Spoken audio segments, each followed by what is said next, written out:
نحمدہ ونصلی علی رسولہ الکریم اما بعد فاعوذ باللہ من الشیطان الرجیم بسم اللہ الرحمن الرحیم۔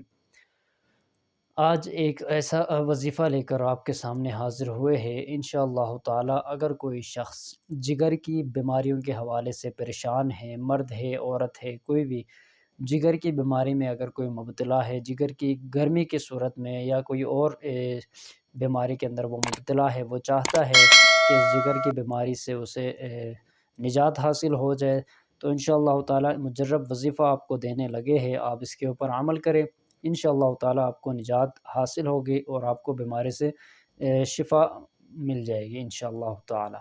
عمل آپ نے کون سا کرنا ہے؟ قرآن مجید کی آیت مبارکہ، انشاءاللہ تعالی یہ آیت مبارکہ آپ 21 مرتبہ پانی کے اوپر دم کریں، اور دم کرنے کے بعد یہ پانی آپ پیے، یا جو مریض ہے مریضہ ہے اس کو آپ پلائیں، انشاءاللہ تعالی ضرور ضرور اللہ رب ذوالجلال شفا عطا فرمائیں گے۔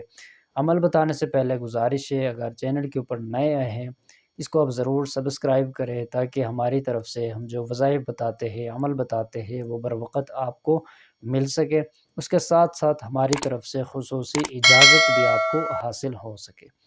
تو آپ نے عمل کون سا کرنا ہے؟ قرآن مجید کی آیت مبارکہ ہے، بسم اللہ الرحمن الرحیم، تبارک اسم ربک ذی الجلال والاکرام، تبارک اسم ربک ذی الجلال والاکرام، تبارک اسم ربک ذی الجلال والاکرام۔ 21 مرتبہ آپ یہ پڑھے، پانی پر دم کر کے پلائے، انشاءاللہ تعالی اس بیماری سے، جگر کی من جملہ بیماریوں سے نجات حاصل ہوگی انشاءاللہ تعالی۔ اللہ رب الجلال آپ کو ضرور شفا عطا فرمائیں گے۔ السلام علیکم ورحمۃ اللہ وبرکاتہ۔